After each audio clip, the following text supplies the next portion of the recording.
This is 50 years in the making, basically. If you look at it, the Vietnam War, from the beginning to the end, 50 years.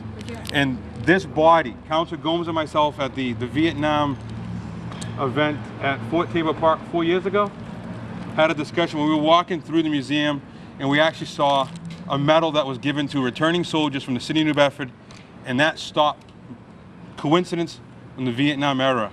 Soldiers were coming home. Councilor Gomes and I had a long discussion then. We filed the motion on the city council. Took a couple years. Government doesn't always work the fastest. But we're here today recognizing you for your dedication and your commitment and your honor to your country. You didn't get the welcome home that you deserved 50 years ago. The city of New Bedford wants to welcome you home today. The city councilor, the mayor's office as well wants to say thank you. Thank you for your sacrifice. Thank you for your family sacrifice. Some people stayed in the country, some people went out of the country and went to Vietnam, but we're thankful for every single member of the United States Armed Forces that served their country proudly. And we want to thank you. It's a small token from us to you, but it literally is coming from a gracious, thankful, and honored city for all that you did. I want to welcome John REMEDIS up to the podium.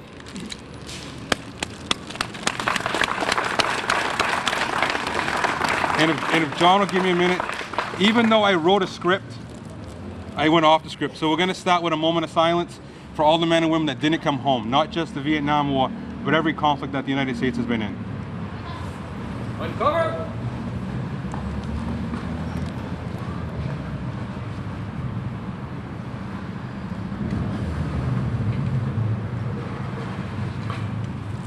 We're going to have the Pledge of Allegiance led by Ward 1 City Council Linda Morat and Kathleen Splinter, Vietnam veteran from Chapter 499.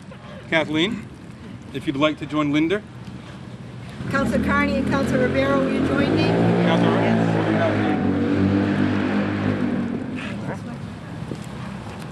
Yes. Lady. I Pledge allegiance to the flag of the United States of America and to the republic for which it stands, one nation, under God, indivisible, with liberty and justice for all. Thank you, lady. Thank you. Dear. We're going to have the national anthem sung by our very own councilor of Ward 5, KERRY Winterson. You ready? I'm ready. All right. Microphone? Right here is good enough? Perfect. No microphone, so No you got microphone? to project. Okay, great. Oh, say, can you see by the dawn's early light what so proudly we hail at the twilight's last gleaming, whose broad stripes and bright stars through the perilous flight for the ramparts we watch were so gallantly streaming, and the rocket's red glare, the bombs bursting in air, gave proof through the night that our flag was still there. Oh, say, does that star-spangled banner yet wave for the land of the free and the home of the brave?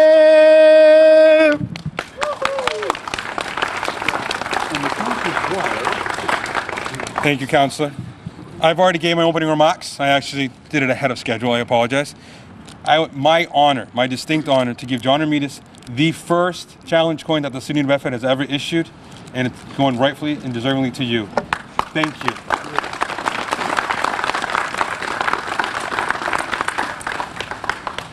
I want to say on behalf of Chapter 499,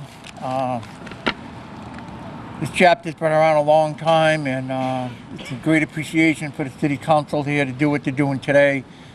We appreciate it, and New Bedford, for so many years and years and years, has been thanking us and thanking the veterans of this community, and you're awesome. From the mayors that we've worked with and the councils we've worked with, and Joe, this is just awesome to put this thing together and have us here today. It's sad to come back to a country that didn't have its arms open for you. that's all changed. Because we're making sure that don't happen again. We all got stories about it. But this is really, really appreciated. New Bedford really goes all out honoring the veterans, and I just want to say that you got Dan LeBlanc was the service officer here, and if you didn't know anything about Veterans Affairs, this guy can tell you. He knows it all. He's been around a long time. I give him a lot of credit. A lot of the men and women that came back from overseas and went into law enforcement, firemen, veterans to help, and it's an honor. But Dan, you're an honor for what you do for all of us with veterans and Veterans Affairs. And I'm not going to leave out Chris Gomes, because when he took over Dan's place, he's another guy, just awesome. And for what you people went through and what you're doing for everybody else, it's just awesome. And I just thank you.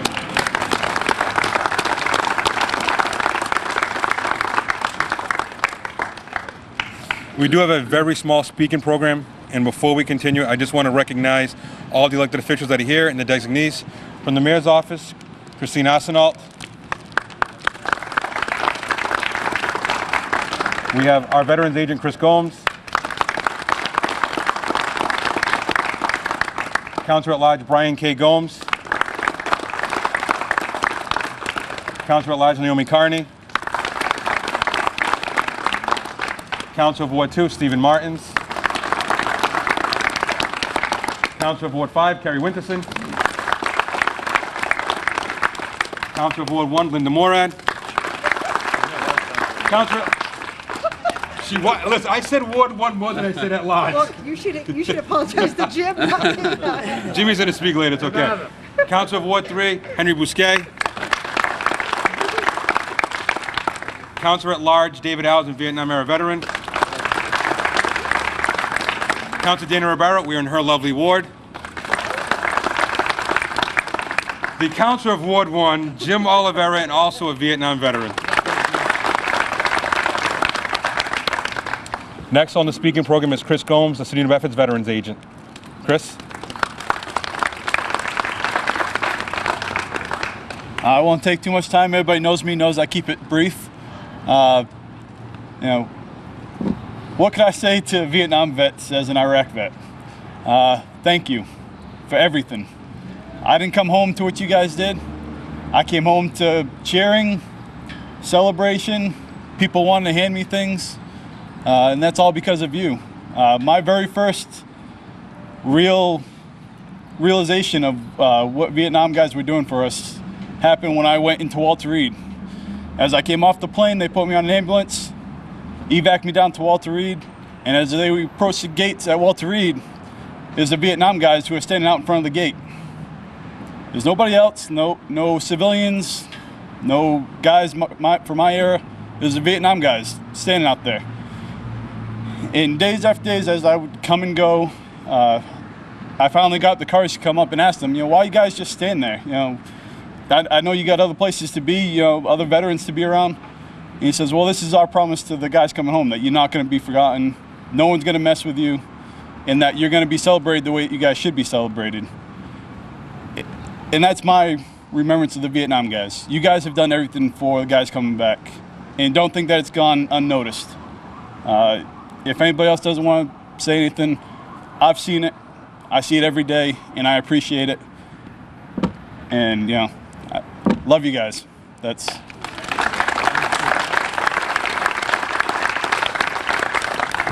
Thank you, Chris. I actually had the honor when Chris came home of giving him a citation, because he's not only the Veterans Agent, but I'm actually his City Councilor. So it was an honor to actually, that was the first time I met Chris. It was giving him that citation. And Dan LeBlanc set that up. Now we're going to have two of the City Councilors speak, Jim Oliveira and Councilor David Alves, both the Vietnam-era veterans. They're the only active members of the City Council that have served in the service. Give them the opportunity to speak. Councilor Oliveira, Councilor Alves, the podium.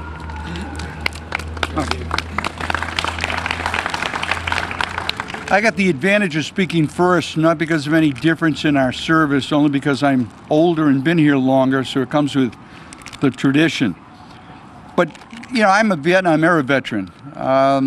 Difference between guys that served in country and out of country is your history and your stories. there's always been a rift sometimes, I think, between guys that served in country and out of country. Unlike some soldiers, or some, I volunteered. The difference between serving in country and out of country is sometimes God takes care of a few of us. I served overseas, but didn't get the opportunity or the disadvantage in some cases of serving in Vietnam. But I don't feel any different than you guys do. I signed up. I drew a straw. I didn't get a choice as to where to go. I volunteered when I was in Fort Lee and got sent to Germany. I volunteered again when I was in Germany and got sent home. So some of us are luckier than others. But we draw the same straw when we enlist. I enlisted, I wasn't drafted, so I'm very proud of that myself. But I'm also proud of the fact that, like many of you, when I came back, it didn't make a difference where you served. It didn't make a difference whether you were drafted or enlisted. You were tainted with Vietnam. I was one of those. I spent a lot of years never talking about the fact that I served. That was embarrassing to me and to my children. I also spent a lot of time not being proud of the fact that I served, and to me, I always regretted that. For the first couple of years I was a city councilor, I noted I was a veteran, but didn't say I was a Vietnam-era veteran. Now I'm very proud of that fact. 50 years later, the fact I served, the fact I enlisted, and the fact that I was a Vietnam-era veteran. Over the past 20 years I've been a city councilor, I and many of my colleagues, all of my colleagues, have tried to pay back.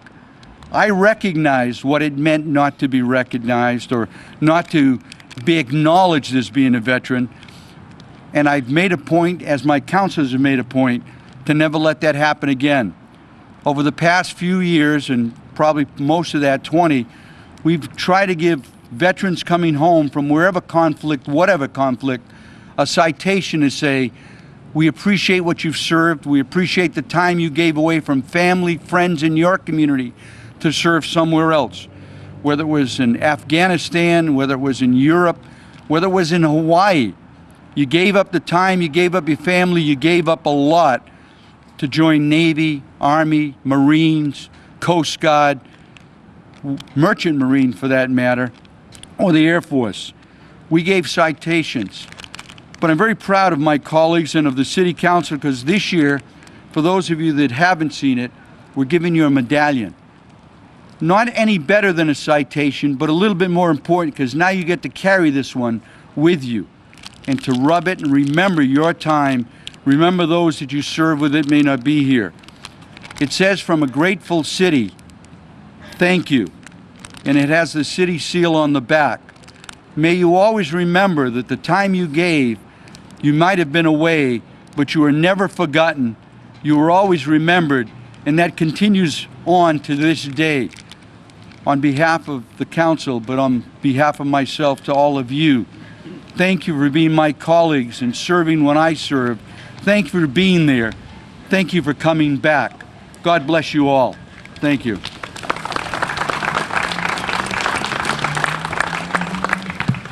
Thank you, Councilor Alves.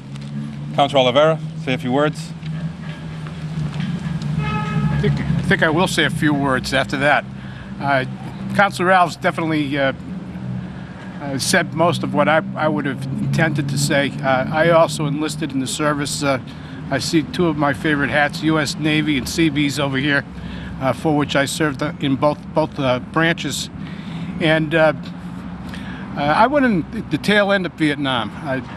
I felt this need to just be in the service. I come from a service family. My dad he served in 4 conflicts: World War II, Korea, Bay of Pigs, and Vietnam.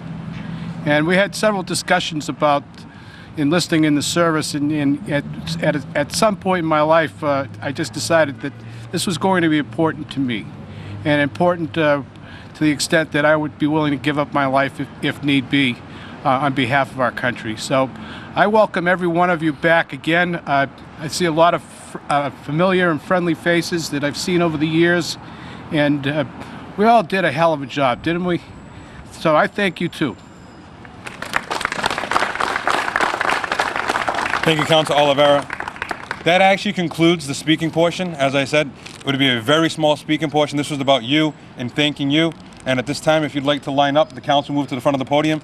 We'd like to present each and every one of you with a coin to thank you for what you did and what you continue to do serving the city of New Bedford. Thank you.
Hi, I'm Taya Leone, and you're watching New Bedford Cable Network.